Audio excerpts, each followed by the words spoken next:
Hello दोस्तों, मैं Ajay Kumar Anand student study centre में का फिर से स्वागत करते हैं। दोस्तों, आज हम लेके आए हैं 12th क्लास का फिजिक्स का महत्वपूर्ण वस्तुनिष्ठ प्रश्न, जो कि बहुत ही महत्वपूर्ण प्रश्न है, जो स्टूडेंट के लिए काफ़ी लाभदायक होगा। दोस्तों, ये ढेर सारे एग्जामों में पूछे जाते हैं, जैसे group D, SSC, railway, banking के क्षेत्र में, हर एक क्षेत्र में, कंपटीशन के क्षेत्र में ये एनसीईआरटी बेस्ट क्वेश्चन है, जो सभी एग्जामों के लिए महत्वपूर्ण है।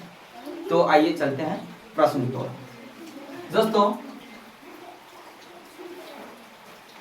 कहते हैं प्रकाश किस प्रकार के तरंग होते हैं? प्रकाश किस प्रकार के तरंग होते हैं? दोस्तों, प्रकाश अनुप्रस्थ तरंग होते हैं। कौन सा तरंग होते हैं? अनुप्रस्थ तरंग होते हैं। दोस्तों, इसमें कंफ्यूजन अधिकतर होता है, इसीलिए हम प से प्रकाश और प से प्रस्थ इसको याद करेंगे तो हम कभी कंफ्यूज नहीं होंगे कि प्रकाश किस प्रकार की तरंग होता है। तो दोस्तों, प्रकाश जो होते हैं वो अनुप्रस्थ तरंग होते हैं। तो हम प से प्रकाश प्रस्थ जो होते हैं, इस प्रकार हम याद कर सकते हैं कि प्रकाश किस प्रकार के तरंग होते हैं, तो अनुप्रस्थ तरंग होते हैं। दोस्तों,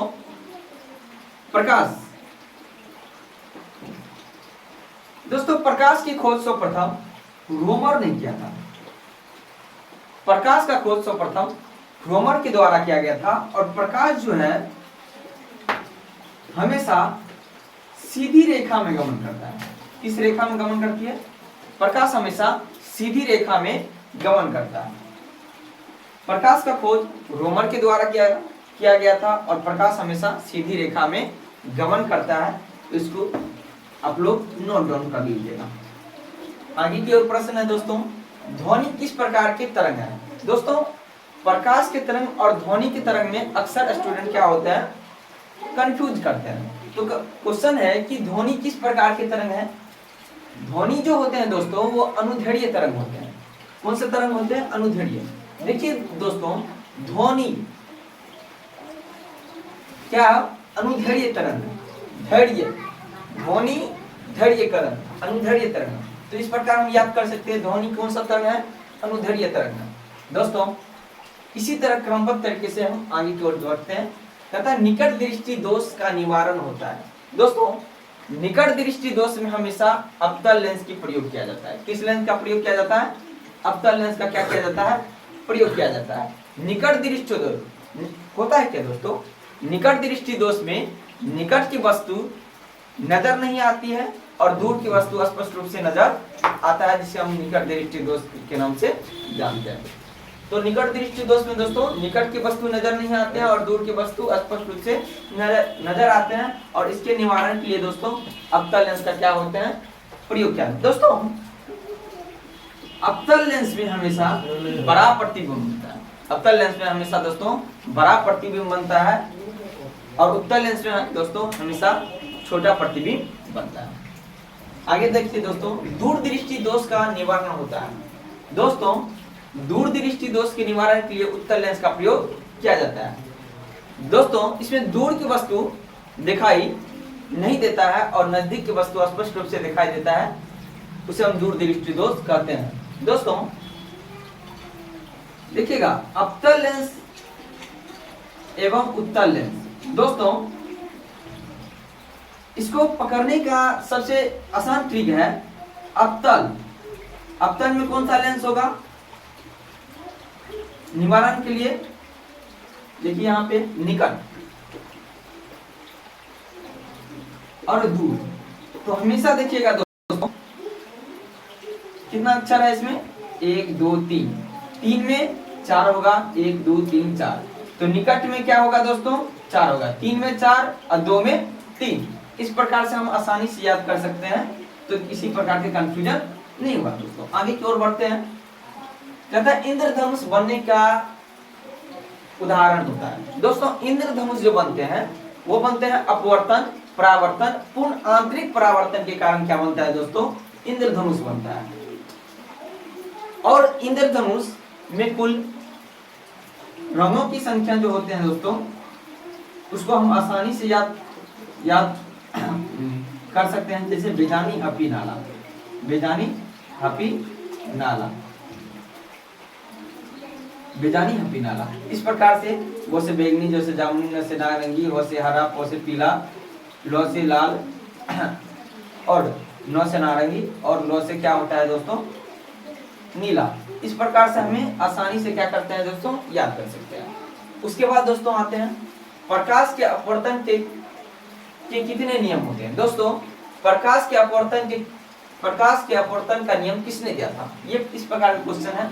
तो दोस्तों प्रकाश के अपवर्तन का नियम स्नेल ने दिया था। कौन दिया था, स्नेल ने दिया था। प्रकाश के अपवर्तन दो प्रकार के होते हैं दोस्तों, एक होता है आपतित किरण और दूसरा होता है परावर्तित किरण। दूसरा कौन सा किरण होता है, परावर्तित किरण। तो दोस्तों दो प्रकार के होते हैं, एक आपतित किरण और परावर्तित किरण। तो इसका नियम किसने दिया था, स्नेल ने दिया था। आगे की ओर बढ़ते हैं दोस्तों। सबसे कम क्वथनांक वाली गैस है दोस्तों, सबसे कम क्वथनांक वाली जो गैस होते हैं वो होते हैं दोस्तों हीलियम। ठीक ना दोस्तों, हीलियम एक ऐसे गैस होते हैं जो हवाई जहाज के टायरों में भरी जाती है और सबसे हल्का जो गैस होते हैं दोस्तों वो होता है हीलियम। आगे की ओर देखते हैं दोस्तों। प्राथमिक रंगों का उदाहरण होता है। दोस्तों जानते हैं कि प्राथमिक रंग कौन सा होते हैं, तो यहाँ जानते हैं प्राथमिक। एक ट्रिक रखिएगा दोस्तों, याद है, इसका नाम है निहाल। एक लड़का का नाम क्या है, निहाल। दोस्तों नौ से नीला, हो से हरा और लो से लाल। तो दोस्तों नीला, हरा और लाल को प्राथमिक रंगों के नाम से जाने जाते हैं। तो सिर्फ ठीक रखना है, एक लड़का था निहाल और उससे स्पष्ट रूप से हो जाएगा, हो से नीला, हो से हरा और लो से लाल। इन सभी रंगों को प्राथमिक रंगों के नाम से जानते हैं। आगे की ओर बढ़ते हैं दोस्तों। कहता है नाभिक में कौन सा कण उपस्थित रहता है। दोस्तों नाभिक में हमेशा इलेक्ट्रॉन और प्रोटॉन दोनों उपस्थित रहता है। तो नाभिक में इलेक्ट्रॉन और प्रोटॉन क्या होते हैं दोस्तों, दोनों उपस्थित रहते हैं। दोस्तों इलेक्ट्रॉन, प्रोटॉन और न्यूट्रॉन के खोज के बारे में उसका एक ट्रिक है जो आसानी से आप ईट पर नाच। तो इलेक्ट्रॉन का खोज ई से हो गया इलेक्ट्रॉन, इलेक्ट्रॉन के खोज किसने किया था, थॉमसन। हो से हो गया प्रोटॉन दोस्तों, प्रोटॉन। अब प्रोटॉन का खोज किसने किया था दोस्तों, रदरफोर्ड। किसने किया था, रदरफोर्ड। और नो से न्यूट्रॉन का खोज किसने किया था दोस्तों, चैडविक। किसने किया था, जेम्स चैडविक। तो इस प्रकार हम आसानी से याद कर सकते हैं दोस्तों, इलेक्ट्रॉन, प्रोटॉन और न्यूट्रॉन का खोज किसने किया था। इसका ट्रिक है दोस्तों ईट पर नाच। इससे हो गया इलेक्ट्रॉन का खोज किसने किया था, थॉमसन। हो से क्या होगा, प्रोटॉन का खोज किसने किया था, रदरफोर्ड। और नो से हो गया न्यूट्रॉन का खोज किसने किया था, जेम्स चैडविक। इस प्रकार हम दोस्तों आसानी से याद कर सकते हैं। आगे देखते हैं दोस्तों। कहता लेंसर का आविष्कार किसने किया था, लेंसर का आविष्कार किसने किया था, यह प्रश्न है दोस्तों। लेंसर का आविष्कार किसने किया था। दोस्तों लेंसर का आविष्कार 1860 ईस्वी में टी.एच. मेनन ने किया था। टी.एच. मेनन ने लेंसर का क्या किया था दोस्तों, आविष्कार किया था। फिर से सुनिएगा दोस्तों, लेंसर का आविष्कार 1860 ईस्वी में टी.एच. मेनन ने लेंसर का आविष्कार किया था। आगे और देखते हैं दोस्तों। कहता है किस विटामिन में कोबाल्ट उपस्थित होता है। दोस्तों किस विटामिन में कोबाल्ट उपस्थित होता है। तो दोस्तों विटामिन 12 में क्या होता है, कोबाल्ट उपस्थित रहता है। तो इस प्रकार याद कर सकते हैं दोस्तों, विटामिन जो होते हैं 12 में क्या होते हैं, कोबाल्ट उपस्थित रहते हैं। अगला क्वेश्चन है दोस्तों, स्पेक्ट्रम का रंग का सबसे नीचे हिस्से को क्या कहते हैं दोस्तों। तो दोस्तों इंद्रधनुष जो बनते हैं तो सबसे नीचे वाला हिस्से जो रहता है वो बैंगनी रहता है और बीच वाला जो हिस्सा रहता है वो हरा रहता है। तो इस प्रकार से पूछ सकते हैं दोस्तों कि इंद्रधनुष जो बनते हैं उसमें रंगों की जो आकार है तो बीच में कौन सा रंग रहता है, वो हरा रंग रहता है और सबसे नीचे हिस्से में जो कौन सा रंग रहता है वो बैंगनी रंग रहता है।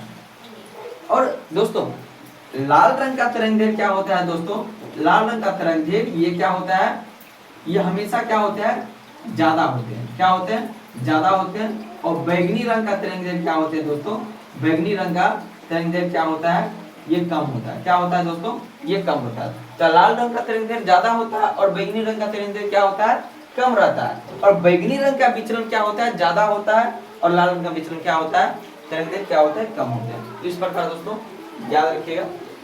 तो दोस्तों अगर ये वीडियो अच्छा लगे तो लाइक, सब्सक्राइब और कमेंट करना।